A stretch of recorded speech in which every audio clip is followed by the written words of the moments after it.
Hello student, ये हमारा 10th class का अगला वीडियो है। आज जिस टॉपिक के बारे में हम समझाएंगे वो टॉपिक है परपोषी पोषण, हेटेरोट्रॉफिक न्यूट्रिशन। इस समय जो तुम पढ़ रहे हो वो पहला लेसन पढ़ रहे हो, लाइफ प्रोसेजेज। इस लाइफ प्रोसेजेज में जो हम पढ़ा रहे हो न्यूट्रिशन, हमने एक प्रकार का न्यूट्रिशन तुम्हें समझा दिया।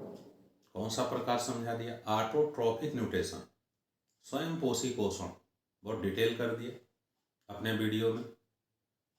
इस समय हमारे पास जो टॉपिक है वो परपोषी पोषण, ये इंग्लिश में लिखा है हेटेरोट्रॉफिक न्यूट्रिशन। तो आज पढ़ने जा रहे हो हेटेरोट्रॉफिक न्यूट्रिशन। क्या होता है हेटेरोट्रॉफिक न्यूट्रिशन?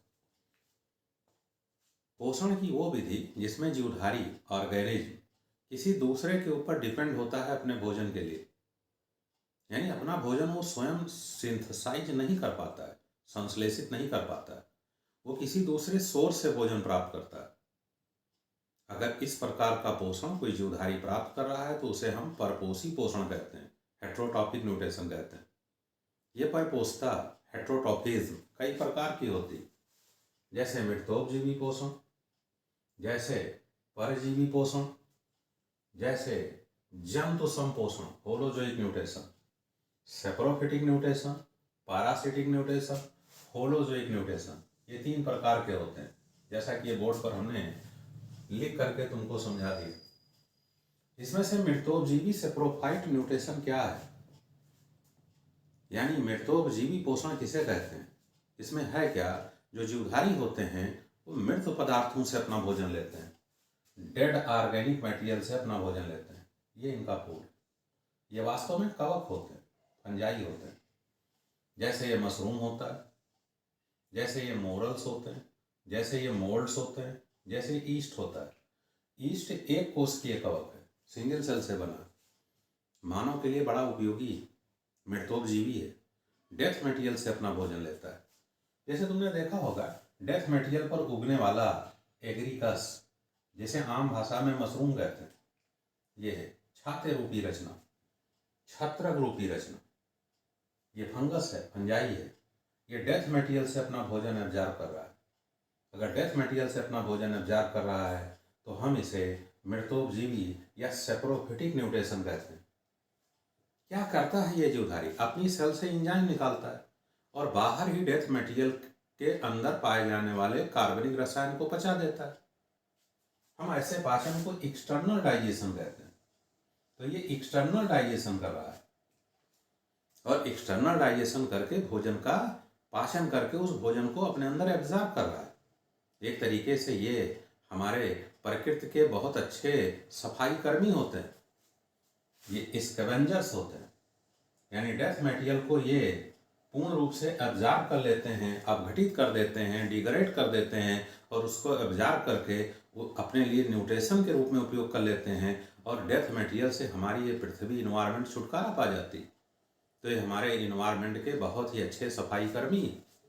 इस तरीके से तुमने पढ़ा मृतोपजीवी पोषण यानी सेप्रोफिटिक न्यूट्रिशन। दूसरा जो न्यूट्रिशन है वो परजीवी है। इसमें क्या होता है? परजीवी में जो जीवधारी होता है, ऑर्गेनिज्म होता है, वो ऑर्गेनिज्म किसी दूसरे जीवधारी के शरीर पर निर्भर होता है, यानी एक जीवधारी किसी दूसरे जीवधारी के शरीर पर निर्भर होता है, किसी दूसरे जीव से पोषण प्राप्त करता है। जिस जीव से पोषण प्राप्त करता है हम उस जीव को होस्ट कहते हैं, पोषद कहते हैं। यह सजीव पोषद है, यानी कोई जीवधारी है, इसी पर यह डिपेंड है, निर्भर है। अगर इस प्रकार से अपना पोषण कोई जीवधारी प्राप्त कर रहा है तो हम उसे परजीविता कहते हैं, पैरासिटिज्म। और ऐसे जीव को हम परजीवी जीव कहते हैं। जैसे हमने परजीवी जीव जो होते हैं वो अगर हमारे शरीर में आ जाए तो रोग पैदा करते हैं, यानी ये पैथोजेनिक होते। परजीविता 2 प्रकार की होती है। जब परजीवी होस्ट के बॉडी पर, पोषक के बॉडी पर शरीर के बाहर रहता है और वहीं से भोजन को एब्जॉर्ब कर लेता है, तो हम इस प्रकार के परपोषी को, परजीवी को एक्सोपैरासाइट कहते हैं, वाह्य परजीवी कहते हैं।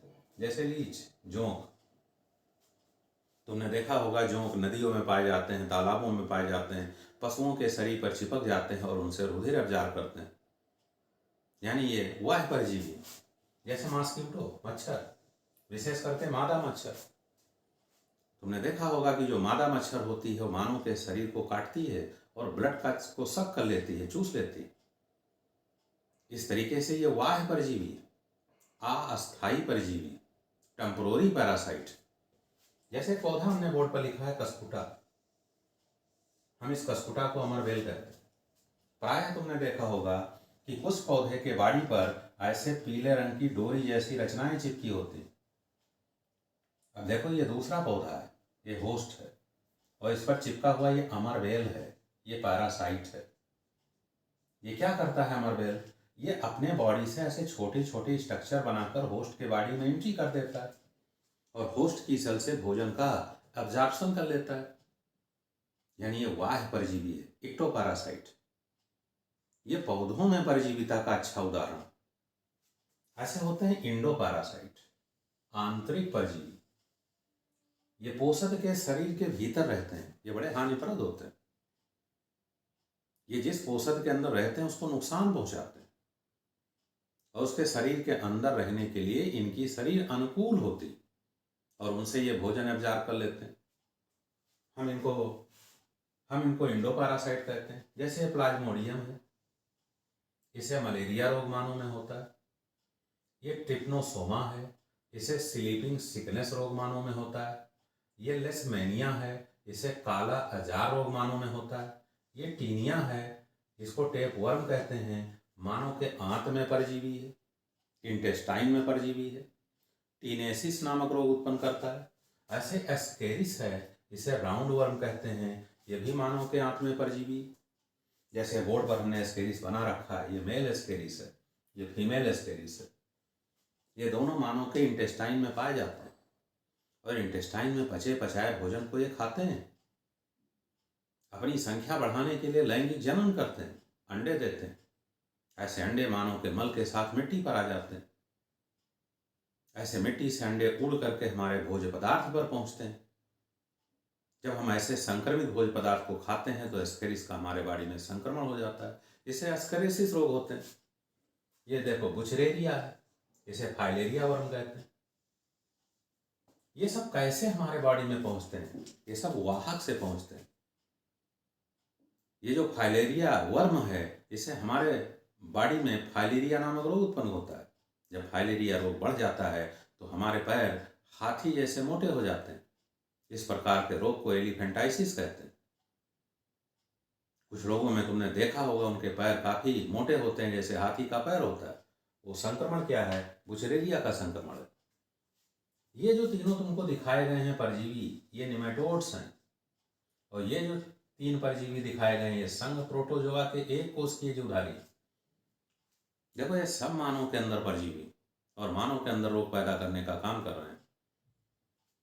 इस तरीके से तुमने पढ़ लिया कि मृतोपजीवी जीवधारी किसे कहते हैं, परजीवी जीवधारी किसे कहते हैं। अब ये है होलोजोइक म्यूटेशन, जंतु संपोषण। ये क्या करते हैं? ये भोजन को खाते हैं, इनगेस्ट ऑफ फूड। ये भोजन को पचाते हैं, डाइजेस्ट ऑफ फूड। ये पचित भोजन को एब्जॉर्ब कर लेते हैं और जो अपचित भोजन होता है उसको शरीर से बाहर त्याग देते हैं। त्याग देने को हम ईगेशन कहते हैं, वह क्षेपण कहते हैं। तो ये अपने पोषण में 3 प्रक्रिया अपनाते हैं। भोजन खाते हैं, भोजन पचाते हैं, और जो भोजन पचता नहीं उसको अपने बॉडी से बाहर त्याग देते हैं। इस प्रकार से अगर कोई पोषण प्राप्त कर रहा हो तो हम उसे होलोजोइक म्यूटेशन कहते हैं।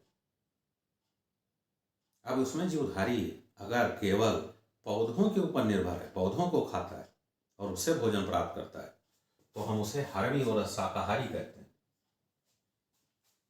जैसे हिरन एक शाकाहारी जीव, खरगोश एक शाकाहारी जीव, तमाम मानव शाकाहारी है। लेकिन जो किसी दूसरे जंतु को खाते हैं उन्हें हम मांसाहारी कहते हैं। जो खाता है उसे हम शिकारी कहते हैं और जो खा जाया जाता है उसे हम शिकार कहते हैं। तो इसमें 2 होते हैं, एक प्रीडेटर होते हैं, एक प्रे होते हैं। प्रीडेटर प्रे को मारकर खा जाता है, हम इन्हें मांसाहारी कहते हैं। जैसे शेर एक मांसाहारी जीवधारी। लेकिन तमाम ऐसे जीवधारी हैं जो पौधों से अपना भोजन लेते हैं और साथ में किसी दूसरे जंतु को भी मारकर खा जाते हैं। हम इसे सर्वाहारी कहते हैं। मानव एक सर्वाहारी जीवधारी, ऑमनिवोरस। इस तरीके से तुमने पढ़ा कि इस पृथ्वी पर पाए जाने वाले जीवधारी इतने विधि से परपोषी पोषण प्राप्त करते हैं, यानी दूसरे से भोजन प्राप्त करते हैं। इनकी 3 विधियां हमने पढ़ाई, मृतोपजीवी पढ़ाया, परजीवी पढ़ाया और जंतु संपोषण पढ़ाया, होलोजोइक न्यूट्रिशन पढ़ाया।